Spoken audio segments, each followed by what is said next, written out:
गाड़ी में कपल का ये वीडियो देखकर हर किसी को लगा कि वाह कितना रोमांटिक कपल है, लेकिन किसी ने भी ये महसूस नहीं किया कि भोली दिखने वाली ये लड़की कितनी खतरनाक होगी। पुणे के जाने माने कंस्ट्रक्शन बिजनेसमैन विशाल अग्रवाल के बेटे थे केतन अग्रवाल, 1 करोड़पति परिवार का लड़का। उनके रईस घराने का अंदाजा आप इसी बात से लगा सकते हैं कि उनकी होने वाली शादी के लिए परिवार ने जयपुर में 17 करोड़ रुपए का एक पूरा पैलेस यानी महल बुक कर दिया था और मेहमानों के लिए तो 2 प्राइवेट जेट तक किराए पर लिए गए थे। इस लड़की जिसका नाम सिया है, इसकी चालाकी देखिए कि इसने केतन की मौत के बाद इंस्टाग्राम स्टोरी शेयर की जिसमें उसने गहरा दुख जताया। स्टोरी में जब वो ऐसी बातें लिखती हैं तो मानो कि जले हुए पर वो नमक छिड़क देती है। स्टोरी में वो लिखती है कि तुमने मुझे मेरे जन्मदिन पर छोड़ दिया, तुमने मुझे तब छोड़ा जब हम शादी करने ही वाले थे। मुझे अब भी समझ नहीं आता कि तुमने मेरे साथ ऐसा क्यों किया। जब मैं तुमसे इतना प्यार करती थी तो तुमने मुझे क्यों छोड़ दिया। तुम्हारी आत्मा को शांति मिले। स्टोरी में केतन की कार में और दोनों के डांस करते वीडियो भी शामिल थे। साथ में लिखा कि मेरे दिल को पता है कि तू यहीं है, वापस आ जा। ये स्टोरी अब जांच का हिस्सा बन गई है। पुणे का केतन हत्याकांड, जो भी इस बारे में सुन रहा है उसे राजा रघुवंशी केस की झलक की याद आ रही है। लेकिन केतन का ये केस राजा से कितना अलग है। दोनों मामलों में शादी, खाई हादसे का शुरुआती दावा और बाद में सामने आई कथित साजिश ने पूरे देश को झकझोर दिया। राजा रघुवंशी मामले में जहां हनीमून ट्रिप मौत का मंच बन गई, वहीं केतन अग्रवाल केस में जन्मदिन और ट्रैकिंग ट्रिप कथित साजिश का हिस्सा बन गई। दोनों घटनाओं में पहले इसे हादसा कहा गया।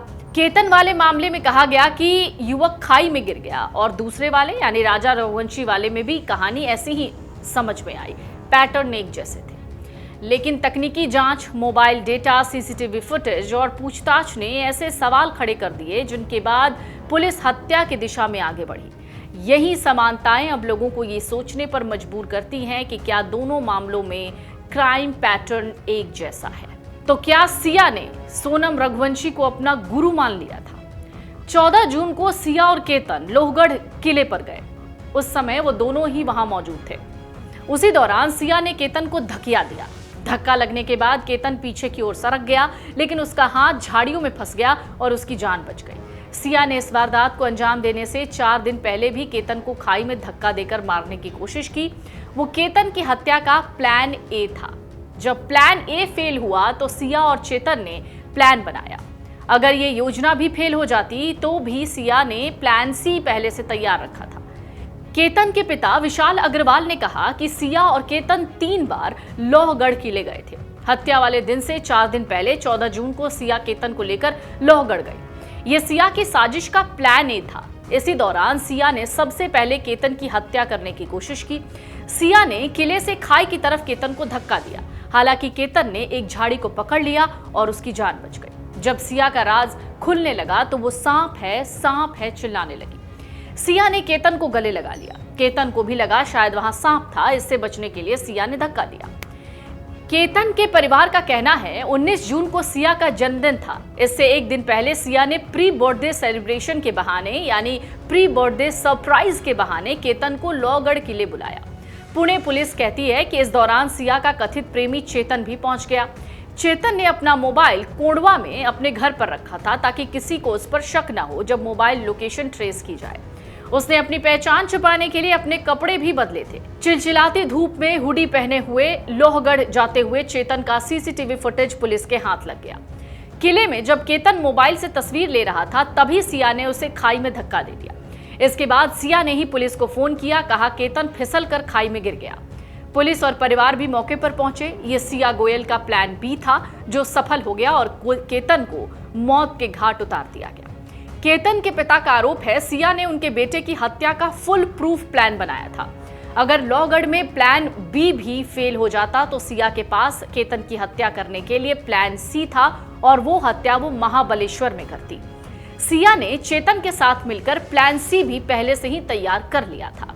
इसी बीच एक और चौंकाने वाली जानकारी सामने आई। केतन के पिता का कहना है 19 जून को सिया जन्मदिन मनाने की जिद करके 18 जून को लोहगढ़ किले पर लेकर गई उसे। सुबह 8:20 पर वो वहां के लिए निकले। करीब 10:45 पर सिया की मां का फोन आया कि केतन लोहगढ़ किले से घाटी में गिर गया है, जिसके बाद वो लोग तुरंत वहां पहुंचे, लेकिन तब तक केतन की मौत हो चुकी थी। पुलिस का कहना है सिया चेतन पहले से कांटेक्ट में थे, यानी चेतन सिया का बॉयफ्रेंड है। दोनों के बीच 1 जनवरी से जून के दौरान 2004 कॉल्स हुए।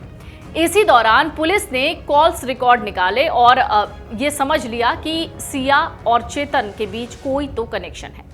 पुलिस ने मामले का खुलासा करते हुए बताया कि केतन के अंतिम संस्कार के 4 दिन बाद मुख्य संदिग्ध सिया गोयल उसके घर पहुंची थी। इस दौरान पीड़ित की बहन ने उनसे कुछ सवाल पूछे और उन्हें सिया के जवाबों में कुछ शक लगने लगा, जिसकी सटीक जानकारी मिलने के बाद पुलिस ने सीक्रेट रूप से अपनी जांच को आगे बढ़ाया।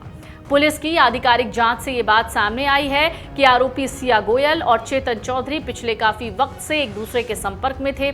दोनों के बीच इसी साल 1 जनवरी से लेकर जून महीने तक कुल 2000 से ज्यादा बार कॉल्स पर बातचीत हुई।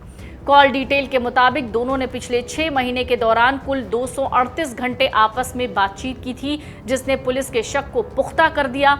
जांच में पुलिस को पता लगा कि वारदात के दिन यानी 18 जून को चेतन चौधरी का इंटरनेट सुबह 7 बजे से लेकर शाम 5 बजे तक या 5:40 बजे तक लगातार बंद रहा, जिसने जांच अधिकारियों का ध्यान खींचा।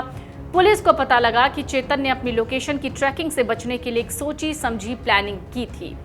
अपना खुद का फोन अपनी दुकान पर ही छोड़ दिया था और वो अपने एक कर्मचारी का फोन लेकर लोहगढ़ चला गया था। पुलिस ने 18 जून को चेतन के फोन पर आए हर इनकमिंग कॉलर से गहन पूछताछ की। सभी कॉल करने वालों ने पुष्टि की कि उस दिन चेतन ने खुद कोई फोन नहीं उठाया, बल्कि उसकी जगह दुकान के कामगारों ने जवाब दिया। इसके बाद जब पुलिस ने सुबह 7 से शाम 5:40 तक इंटरनेट बंद रहने और दूसरे संदिग्ध कड़ियों पर चेतन से कड़ाई से सवाल किए गए, तो पुलिस जांच में कथित तौर पर कई ऐसे सबूत मिले जो चेतन को सीधे तौर पर इसी अपराध से जोड़ रहे थे। पुलिस ने बुधवार को बताया केतन अग्रवाल और उसकी मंगेतर सिया गोयल का पीछा करते हुए हुडी पहने हुए एक व्यक्ति का सीसीटीवी फुटेज सामने आया, जिसके बाद पुलिस अलर्ट हो गई। पुलिस को ये बात अजीब लगी कि तापमान लगभग 33 डिग्री सेल्सियस होने के बावजूद एक शख्स हुडी कैसे पहन सकता है। उसकी संदिग्ध हरकतों को देखकर पुलिस ने केतन की मौत की और गहराई से जांच करने की कोशिश की, क्योंकि शुरुआत में ये मामला ट्रैकिंग के दौरान हुआ एक दुखद हादसा लग रहा था। जांच में शामिल एक पुलिस अधिकारी ने कहा, जांच के दौरान हमें घटना से जुड़ी कुछ ऐसी बातें पता चली जिनसे शक हुआ और मामले की गहराई से जांच करने की जरूरत महसूस हुई।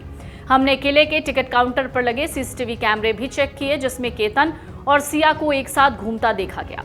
फुटेज को बारीकी से देखने पर पुलिस ने एक आदमी को देखा जो केतन और सिया से कुछ मीटर ही पीछे था।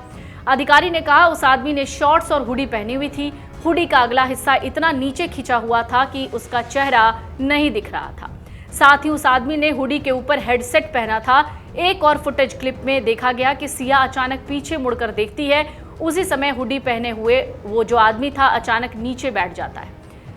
बाद में 18 जून को उस समय का तापमान चेक किया गया, पाया गया ये 33 डिग्री सेल्सियस था और उन्हें हैरानी हुई कि इतनी गर्मी में कोई हुडी क्यों पहनेगा। सिया गोयल और उनके प्रेमी चेतन चौधरी ने मिलकर इस पूरे हत्याकांड की साजिश रची। जांच में खुलासा हुआ है सिया केतन से शादी नहीं करना चाहती थी, इसलिए दोनों ने केतन को किले की खाई में धक्का देकर मार डाला। पुलिस को जानकारी मिली कि फरवरी में शादी तय होने के बाद दोनों के बीच झगड़ा हुआ था, जिसके बाद पुणे रूरल पुलिस की क्राइम ब्रांच और जिस तरीके से लोनावला रूरल पुलिस ने अच्छी जांच के बाद केस को सुलझा लिया। अगर आप ये वीडियो YouTube पर देख रहे हैं तो हमारे चैनल को सब्सक्राइब कर बेल आइकन दबाएं और Facebook पर देख रहे हैं तो हमारे पेज को लाइक करें।